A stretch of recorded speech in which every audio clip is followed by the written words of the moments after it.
நான் நானாவே இருக்கிறதுக்கு பிதாவிடத்துல அன்பு கூற வேண்டாம், அந்த அன்பு அவருக்கு தேவையும் கிடையாது, அவர் அதை கேட்கவும் இல்லை நம்ம கிட்ட. நான் நானாவே இருக்கிறதுக்கு பிதாவுக்கு காணிக்க தர வேண்டாம், அந்த காணிக்கை அவர் அங்கீகரிக்கவும் மாட்டார். நான் நானாவே இருக்கிற கர்த்தருக்கு செலுத்துகிற ஆராதனை கர்த்தர் அங்கீகரிக்க மாட்டார். நான் கிறிஸ்துவை போல் மாறுகிறேன் என்று அன்பு கூர்ந்தால் நம்முடைய அன்பை அவர் அங்கீகரிப்பார். அல்லேலூயா.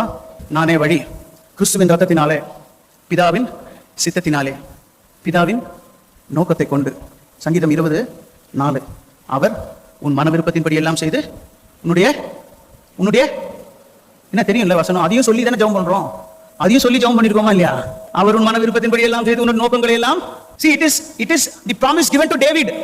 டேவிட்னு பேர் வச்சுட்டா ராஜாவாயிட முடியுமா, இல்ல சங்கீதக்காரன் ஆயிட முடியுமா? முடியாது. கர்த்தர் அந்த வாழ்க்கையை அவனுக்குள்ளாக தருவதற்கு அவருக்கு அர்ப்பணிக்க வேண்டும். இங்கே தாவீதின் மன விருப்பத்தை நிறைவேற்றுவதற்கு ஒரு காரியம் நடக்கிறது. தாவீதின் நோக்கம் கர்த்தருடைய நோக்கமாக இருக்கிறது. ஹல்லேலூயா. He will fulfill all his purpose in David's life. ஏன்னா டேவிடுக்கு இருக்கிற பர்பஸே என்னன்னா, கர்த்தருக்கு என்ன பர்பஸோ அதான் எனக்கு பர்பஸ்.